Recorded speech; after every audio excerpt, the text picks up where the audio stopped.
En el ruido de la vida, en la normalización de la violencia y la intransigencia del ser humano, las heridas de las víctimas y las amarguras de los abusadores se escabullen en los hogares y en las familias. Levanta propone un acercamiento integral, uno desde adentro, desde los lugares donde solamente Dios puede entrar. Conversemos.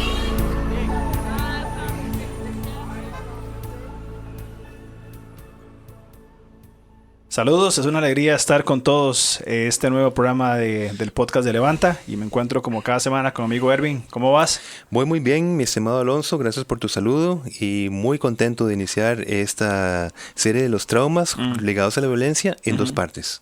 Muy bien, así que entremos de una vez en materia porque vamos a hablar de la violencia y el trauma asociado. Cómo hay una vinculación sobre ese tema tan importante. Tan importante. Sí, es que cuando nos enfrentamos a estímulos externos, que evidentemente los tenemos constantemente, ¿verdad? Y que comprometen ese bienestar físico, ¿verdad? El bienestar emocional. El Señor ha permitido pues que nosotros tengamos una respuesta de afrontamiento. Y son respuestas de afrontamiento que son muy habituales. Nosotros contamos con ciertos eventos inclusive que pueden ser que nos llevan con una carga de estrés, pero que son asumidas por esos sistemas que el Señor permite. El punto es que cuando nos encontramos con esos estímulos que superan esa capacidad de respuesta, cuando la resistencia, por ejemplo, dura demasiado, cuando estamos ante un evento negativo mantenido en el tiempo, como es el caso del maltrato. Y entonces, ¿qué sucede? Pues vamos a caer en una especie de agotamiento de recursos. Esos recursos que están puestos para afrontar, por esa incidencia, esos recursos se van a agotar. Y el problema es que en ese estado de agotamiento, que me parece que es importante la palabra, nuestro sistema de alerta defensiva va a permanecer siempre activo. Inclusive, mi hermano, importante, aún en ausencia de acontecimientos estresantes o reaccionamos de manera desproporcionada a estímulos de leve amenaza. Y esa condición nos lleva a vivir justamente traumatizados. Qué complicado, ¿verdad? Qué profundo y que no sé si decir normal o qué común es el trauma, ¿verdad? Sí. Y mientras ibas hablando y explicándonos sobre el trauma y lo que es el tema del agotamiento de los recursos, pensaba en Jacob, el de la Biblia, ¿verdad? Por supuesto. Se vio amenazado por su hermano, no amenazado, fuertemente amenazado por su hermano Esaú. Exactamente. Cuando después del pleito que tuvieron, de la venta de la primogenitura y los desacuerdos, digamos que propiciados por su santa madre, ¿verdad? Sí. Después de mucho tiempo vienen y se reencuentran. Esaú venía con 400 hombres. Y no es que era una comitiva de... Una amenaza real. Por supuesto, era una amenaza real. Sí, claro. En la línea que estabas hablando vos sobre el agotamiento de los recursos, o sea, ¿qué iba a hacer Jacob ahí? Por supuesto. Es más, si vos te acordás, Jacob lo que dice es de partámonos en cuatro, dividamos en grupo, en cuatro más pequeños, para que si atacan a uno, el otro escape. Exactamente. No tenía más recursos. Sí. Ahora, en Jeremías 31:11, en la Nueva Versión Internacional, leemos, porque el Señor rescató a Jacob, lo redimió de una mano más poderosa. Qué impresionante. Sí, y esto lo que nos indica es que aún ese agotamiento de recursos es cuando en nuestra debilidad somos fuertes en el Señor. Y como estás leyendo, ¿verdad? El Señor rescata a Jacob de esa situación que nos pones y lo redime con una mano más poderosa. O sea, eso es una lectura absolutamente esperanzadora, porque no depende del ser humano pues el salir de sus problemas. Depende del ser humano en apropiarse de los recursos que el Señor nos provee. Y es muy importante de nuevo hacer la aclaratoria de que nosotros evidentemente hablamos desde el contexto de la violencia doméstica, ¿verdad? Y que tocamos esos temas sobre el trauma, por ejemplo, u otros temas que ya hemos hablado, no desde nada más una perspectiva psicológica o social, ¿verdad? Sino para responder desde las Escrituras. Por eso es importante que aprendamos a responder, a evaluar críticamente las situaciones que día con día se viven en nuestro campo de la violencia doméstica para aprender a responder a la violencia doméstica. Entonces, partiendo de esto, te hago la pregunta, ¿qué es un trauma? ¿Cómo lo podríamos definir? Definámoslo como un dolor emocional que va a afectar, y es importante, no solamente es sentir el dolor, sino que ese dolor da un guión, da un estilo de vida asociado con ese dolor y que se mantiene, ¿verdad? Y ligado profundamente a la personalidad de la víctima, porque ella fue amenazada en su vida integral, digamos, una experiencia de muerte. Ahora, recordemos que este trauma también no solamente es un suceso desbordante, sino es un suceso que va manteniéndose en el caso de las agresiones por violencia doméstica. Ahora, este trastorno puede resultar grave y prolongado cuando el suceso amenazante viene de una figura de apego. Claro. O sea, esto es importante también colocarle el trauma de dónde viene, ¿verdad? ¿Cuáles son las circunstancias de esto? Es importante entenderlo, ¿verdad? Definirlo y lo entiendo también, y ahí leían también otros comentarios. Hablamos entonces de una herida del corazón y la mente que provoca un profundo sufrimiento. Correcto. Ahora, también implica entonces, a partir de lo que nos has definido, el concepto del estrés postraumático, ¿verdad? ¿Qué significa? Lo que vos explicabas recientemente, seguir sintiendo el dolor emocional sufrido aún en ausencia del maltratador. Es decir, revivir esa experiencia y volver a no solo vivirla o recrearla, sino también sentir de nuevo el dolor, el golpe, la amenaza, el menosprecio, etc. Y eso entre sus consecuencias lleva a una renuncia de todo aquello que tiene valor para la víctima. Esto es, el efecto es devastador. Ahora, hay muchas veces, ¿cuántas veces hemos tenido dolores emocionales? Por supuesto. Lo que pasa es que hablamos de ese dolor desbordante por esas características, desde una figura muy importante, íntima y sostenida, que va implantando una serie de identificaciones que sobre esas identificaciones nosotros vamos recordando, vamos sintiendo ese dolor de esas falsas identificaciones y entonces nos afecta nuestro valor. Y crea en la víctima un surco, por decirlo de alguna manera, ese antes y un después, como si fuera imposible volver a crear una continuidad de la existencia, ¿verdad? Ese guión de vida, esa narración de decir, no soy ni volveré a ser el mismo. Cuando una persona habla de esa manera, no soy el mismo de antes y tampoco volveré a ser el mismo, estamos ante una posible causa de trauma. Y quiero decir que no necesariamente, digamos, el desarrollar un estrés postraumático es un porcentaje relativamente pequeño, de cerca del 25 al 30% de las situaciones, ¿ves? Porque el Señor nos ha capacitado para ese afrontamiento, pero dentro de ese porcentaje hay una alta incidencia en esa población que está sufriendo violencia doméstica. Por eso es que lo relacionamos con la violencia en este caso. Y tiene que ver mucho con pongámoslo así, con la tradición de la figura de apego, ¿no? El hecho de volver a sufrir, por decirlo de una manera, y desarrollar este estrés postraumático en este campo específico, ¿verdad? Claro. Y es que hay síntomas, ¿verdad? Por estrés postraumático aplicado al maltrato. Sí, hay varias cosas que podríamos pensar. Por ejemplo, los flashbacks, ¿verdad? O esos recuerdos, esos pantallazos en nuestra mente, recuerdos recurrentes e intrusivos de las experiencias del maltrato, ¿verdad? La persona sufre emocional y físicamente como si estuviera otra vez viviendo la agresión, ¿verdad? Vuelve a esos momentos pasados y siente el dolor presente. Y no es que la persona lo busca, por eso es que utilizaste la palabra intrusivo, es que simplemente llegan y no se sabe en qué momento, en qué situación. Pueden ser que hayan disparadores de esto, como puede ser que simplemente están allí. Correcto. Volviendo a revivir las escenas violentas en este caso. También pienso en un embotamiento de la persona víctima, que embotamiento es una especie de anestesia emocional, ¿verdad? Donde en este caso la víctima va a vivir un estado, llamémosle, de confusión, ¿verdad? Y la víctima sufre una reducción del interés o de la participación en actividades anteriormente agradables. Y esto es tan pues de tanta afectación, porque afecta sus reuniones familiares, congregacionales, esa necesidad de pares, y porque se siente distanciada y extraña ante quienes le quieren, ¿verdad? O sea, es decir, ese embotamiento va a generarle a la persona un desapego a personas que eran importantes, a sus mismos padres, hermanos o hermanas. El vivir bajo esta influencia de la violencia, y padece una reducción de la capacidad de experimentar emociones también sobre esta línea de los apegos. Claro, qué difícil, ¿verdad? Una persona que ha pasado por todo esto y que sufra el estrés postraumático, aparte de lo que ya sufrió, esta forma de embotamiento o anestesia emocional de que no puede disfrutar de nuevo lo que antes era placentero. Claro. ¿Verdad? Aparte de lo que vivió, se vuelve a vivir. Sí. Piensa que no puede. Ese es el punto, ¿verdad?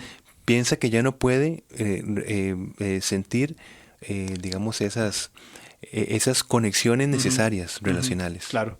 Sí. También hablamos de evitación, es decir, la víctima se esfuerza por evitar pensamientos, evitar sentimientos o conversaciones que le lleven a la experiencia traumática, ¿verdad? Llevándola a vivir bajo una apariencia de normalidad, pero está evitando el pensar en esas cosas que le trajeron en su momento el dolor y se vuelven a vivir cada vez que suceden.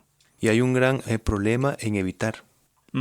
El evitar pensar hace que más bien la incidencia a pensar sea mayor. Claro, porque no es tratar el asunto, claro, es tenerlo dando vueltas. Y parte de la estrategia, como lo veremos, es anticiparse justamente a esa resistencia. Si vos, digamos, te encanta un postre específico y vos te lo comes cada mes o cada actividad, lo disfrutas un montón. Basta con que ese postre esté en tu casa y todos los días estás comiendo y ya ese placer ya empieza a disminuir. Pongámoslo en sentido contrario. Cuando yo me enfrento a aquello que me causa dolor y etcétera, entonces vamos minimizando por medio de la iniciativa de alcanzarlo, vamos minimizándolo. El efecto contrario es evitar pensar, evitar sentir. Qué complicado entrar en estas circunstancias, ¿verdad?, para la víctima. Sí. También pensamos en sentimientos de culpa. La víctima se autocuestiona si pudo haber hecho algo de frente al maltrato o si pudo haber evitado tanto dolor, así como también a otros miembros de su familia nuclear. Claro que sí. Parte de todo este estrés postraumático. Correcto. Y eso es también esa sensación de un futuro limitado. Donde ya se pierde esa esperanza de una vida normal o de volver a tener, por ejemplo, un compañero de vida, volver a retomar pues experiencias laborales, vocacionales, ministeriales, etcétera. Cosas que son habituales, ¿no? Claro. Y que por su trauma no los quiere o evita, como vos decías, participar otra vez de esto. Exactamente. Sí. Y es que quien sufre este trastorno de estrés postraumático, como hemos dicho varias veces, va a organizar su vida en torno al trauma. Ese es el problema. No en torno a la esperanza, sino en torno al trauma. ¿Y por qué se desarrolla ese trastorno? No es tanto la causa originaria, sino cómo responde la víctima al suceso y si cuenta o no con una red de apoyo integral. Qué increíble. Sí, es que esto es fundamental. Los primeros recursos que tiene la persona ante un evento traumático, eso es evidente, como si está dentro de una familia funcional que abraza, que protege a un miembro que está afectado por una situación, por una crisis traumática, esto es muy poco probable que se desarrolle en un trastorno, ya como trastorno de estrés postraumático. Entonces, es asimilado en sistema, en ese sistema. Qué importante que es entonces el apoyo comunitario, llámese familia, iglesia, etcétera, ante los traumas que las personas sufren, ¿verdad? Que podrían, entendiéndose correctamente lo que voy a decir, evitar que se desarrolle un trauma, un trastorno en sí en la persona. Bueno, como es el modelo del cuerpo de Cristo, sufrimos con los que sufren, nos alegramos con los que se alegran. Y tiene que ver con esa contención entonces de los eventos traumáticos de la vida. Así es. Que por cierto, podríamos pensar en Tamar, la hija de David, que vivió un evento traumático. Ella fue agredida sexualmente por su hermanastro Amnón, ¿verdad? Toda la historia que la engañó y todo esto, ¿verdad? Y literalmente la violó. Su dolor, lo exteriorizó cuando tomó ceniza, que era la costumbre de los judíos en aquellos días, la esparció sobre su cabeza, rasgó su ropa entre gritos. La agresión sexual ya en sí fue un acto despreciable, terrible y condenable al 100%. Sí. Pero la implantación del trauma fue porque su agresor le dijo, levántate y vete. 2 Samuel 13:15. De hecho, la Reina Valera dice que ella le respondió que ha sido más grave lo segundo que lo primero. Le dice que es más grave el maltrato y el desprecio que en sí el hecho que la forzara a dormir con él, ¿verdad? Claro, sí, ella dijo literalmente, echarme de aquí sería una maldad aún más terrible, le dijo la Tamar. Claro, como estás enfatizando, no estamos diciendo que no fue tan grave la agresión sexual, no, es gravísima. Totalmente. Pero ve que son las mismas palabras de Tamar. Sería una maldad más terrible echarme de aquí. Es decir, el desprecio, la desvalorización, la objetivización, todas estas cosas es lo que va a perpetuar una crisis traumática. Y eso es un dato muy importante. Inclusive el mismo Amnón le dijo a su criado, echa de aquí a esta mujer y cierra la puerta, versículo 16 y 17. Es decir, no recibió apoyo efectivo de su hermano Absalón tampoco, porque cuando llega y le cuenta, necesitaba esa contención, le cuenta lo sucedido y le dice a Absalón, pues bien, hermana mía, cálmate y no digas nada. Toma en cuenta que es tu hermano, versículo 20. Reprima todo lo que siente y todo lo que ha vivido y generó en él violencia que después lo va a ir a asesinar, ¿verdad? Claro, y la palabra que usa la Nueva Versión Internacional del estado emocional de Tamar integral es desolación, estaba desolada. Es decir, estar desolado es estar en una sensación de hundimiento y vacío por un dolor y una angustia que se experimentó, pero que vivió sin una red de apoyo funcional. Esto quiero decir, es importante. O sea, el sentirse con un dolor, con un vacío, con una confusión, esto es, por supuesto, lo que se espera en una crisis. Claro. Pero el problema es que si se vive esta crisis sin una red de apoyo, de contención, ahora, esto, entonces, no se integra de alguna manera y esto es lo que produce el estrés postraumático. Y lo relacionamos con una violencia doméstica. Pues, en ese sentido, ve entonces el criterio de aislamiento del victimario, cómo entonces procura el estrés postraumático, porque empieza a quitar fuentes de apoyo y de contención para que la víctima quede aparte de lo que está sufriendo, aislada. Y en este caso puntual también David, su padre, el rey, supo lo que había pasado y no hizo nada. Dice que se enojó muchísimo, pero no hizo nada para contener y ser parte de un agente de Dios, un agente pues puesto para ser un apoyo funcional. Renunció a esa labor y dejó a Tamar no solamente violada, sino abandonada a un estrés postraumático, ¿verdad? Y yo a veces pienso que esta actitud de Absalón, como lo entiendo, ¿verdad? Era una actitud muy, muy calculada, porque no es que se estaba interesando en Tamar, estaba interesándose en que este Amnón era su hermano mayor. Correcto. Él estaba percibiéndose como hacia el trono y decía, aquí están las circunstancias, ¿verdad? Perfectas. Sí, claro. O sea, fue calculado y no basó su respuesta en la víctima, como decir, sino en sus propios deseos. Claro, Que después llegó a hacer un boicot contra, etcétera. Exacto. Entonces, podríamos decir de que el qué se intensifica en el cómo. Se relacionan con otros elementos como el desprecio, la desatención, la incomprensión, la impartición de la culpa, ¿verdad? Cuando le dice, por ejemplo, echa de aquí a esta mujer y cierra la puerta. Exacto. Lo que pasa, o sea, el hecho gravoso se va a intensificar en cómo se trata y cómo se le agregan inclusive otros valores para que la persona se vea desatendida por su red de apoyo y evidentemente desarrollar ese trastorno. Ese es el punto, sí. El qué es lo que sucede, el maltrato, etcétera. Y como estás diciendo, el cómo es en qué contexto se desarrolla, se cultiva, crece, se oculta ese qué del maltrato. Claro. Y tenemos en la Escritura el maravilloso recurso de la oración. Jesucristo dijo, vengan a mí todos ustedes que están cansados y agobiados y yo les daré descanso. Es decir, siempre Jesucristo es el camino, Correcto. la puerta, aunque todos se olviden de ti, ¿dicen? Entonces tenemos el recurso de la oración, donde allí no se interpone nada ni nadie. Ajá. Nada más nuestra actitud. Vengan a mí. ¿Okay? Entonces es importante esto. Y es que en el TEP las experiencias regresan constantemente al presente por medio de recuerdos, que ya lo hablamos, ¿verdad? Los pensamientos vuelven a la mente de la persona. Sí.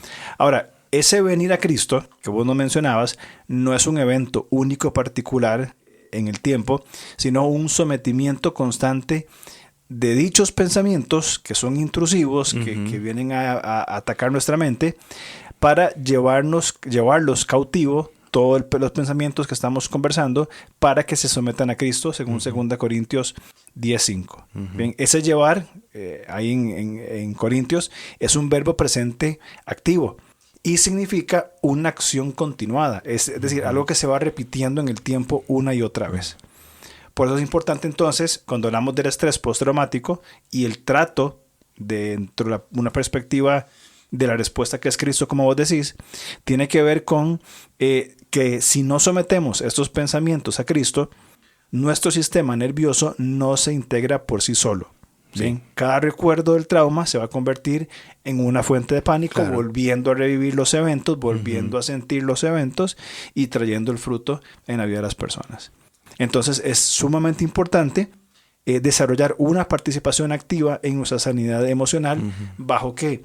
Bajo el recurso que es Cristo. Qué importante, porque vemos que la identidad de víctima, y con muchísimo respeto, ¿verdad? Ese pobrecita yo o pobrecito yo va a dar una pasividad muy peligrosa, sí, porque el recurso está.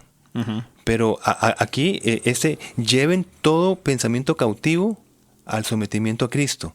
Hay una participación. Es decir, la indefensión que procura el maltratador realmente no se sobrepone a ese recurso que Cristo todavía deja en una víctima.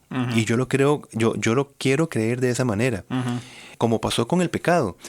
¿En qué fuimos afectados en el pecado? En todo, en todas las áreas. Pero aún así, el Señor en su gracia ha dejado esa capacidad de responder al regalo inmerecido que es la gracia, que es la salvación a través de Jesucristo. Pues yo lo asumo también desde la participación de una víctima. Por supuesto que es afectada en todas sus áreas, ¿verdad? Comprometida en todo, una falsa identidad y demás.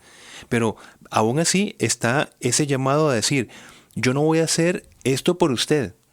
Yo le doy todo lo que usted necesita. Ahora, responda con esto. Responda. Vengan a mí, sometan todo pensamiento. Bueno, todo lo que nosotros vemos vengan a mí todos ustedes que están cansados y agobiados. Uno dice, bueno, estoy tan agobiado que no me puedo mover, como en la depresión. Entonces, ¿qué podemos hacer? Claro.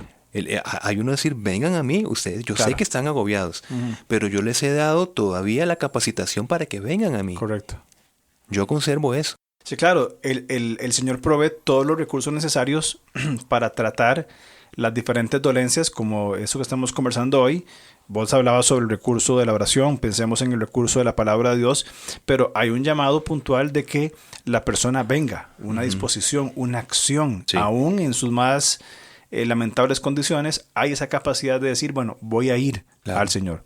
Que hablando, por cierto, del recurso de la palabra de Dios, también los acontecimientos traumáticos reestructuran de manera disfuncional nuestro sentido de la realidad, porque lo que pasó fue algo catastrófico. Sí. O sea, es un evento grueso en nuestra forma de pensar, nuestra forma de sentir y nuestra forma de hacer.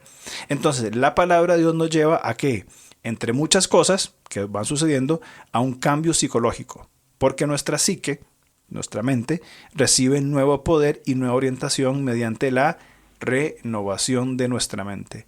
Y yo insisto aquí con Romanos 12, con Efesios 4:23, con Colosenses capítulo 3, de esa obra que hace el Señor de transformación de nuestra mente, lo que implica una capacitación, según Romanos 12, bien, para comprobar la buena vida que Dios nos da. Claro. Debe haber un cambio de mente junto con el recurso de la oración, el recurso de la palabra de Dios. Qué bueno cómo enfrentar las dos cosas, ¿verdad? Cómo se reestructura un evento traumático en la manera de pensar, sentir, hacer, y cómo viene a construir con nuevos modelos funcionales esta fuerza psíquica, digámoslo de alguna manera, por psíquica nos referimos porque inicia a partir de nuestra manera de pensar. Correcto, de la mente hablamos. Desde la mente, sí. Uh-huh. Y esto nos capacita para ver, para poder entender y para poder asumir esa buena voluntad de Dios. Y pienso, junto con el recurso que hablamos de la oración, el recurso de la palabra de Dios, pienso el recurso de vivir según nuestra identidad en Cristo. Una forma estratégica de ir andando en vida nueva es preguntarnos cada mañana, ¿cómo me comportaría hoy de modo diferente a como suelo hacer? Me refiero a una vida en torno al trauma, si ya hubiese superado completamente lo que me sucedió. No es una buena esperanza. Es el cómo sí es para ese proceso de reestructuración de nuestras, digamos, modelos habituales de pensar. ¿Estar pensando como una víctima? No, lo enfrentamos. Voy a ir asumiendo esta nueva identidad que tengo en Cristo. Y bueno, luego de entre todas estas opciones del como sí, vamos a ir escogiendo la más pequeña y vamos a andar en ella a lo largo del día. Cada día vamos a estar renovando esa pregunta y escogemos otro como sí. Ahora, recordemos que una identidad es el término de una serie de identificaciones. Nosotros vemos en la Escritura, por ejemplo, a partir de Efesios capítulo 4, cómo es andar en vida nueva. Pero sería abrumador que desde una naturaleza pecaminosa y de unos hábitos pecaminosos, desde una identidad de víctima, etcétera, asumamos del todo una nueva identidad en Cristo. Claro. De la noche a la mañana, sino que tenemos que ir asumiéndolo y alcanzándolo poco a poco. Eso es lo que me estoy refiriendo como el cómo sí. ¿Cómo viviría hoy como si tuviera una nueva identidad en Cristo? Ya la tenemos, claro. Pero es esa dirección de ir tomando aspectos, viviéndolos, hasta que se vayan viviendo, vamos tomando otros y así. Yo lo que entiendo de lo que estás diciendo, que estoy de acuerdo con lo que compartís, es ir introduciéndonos en este nuevo modelo de identidad.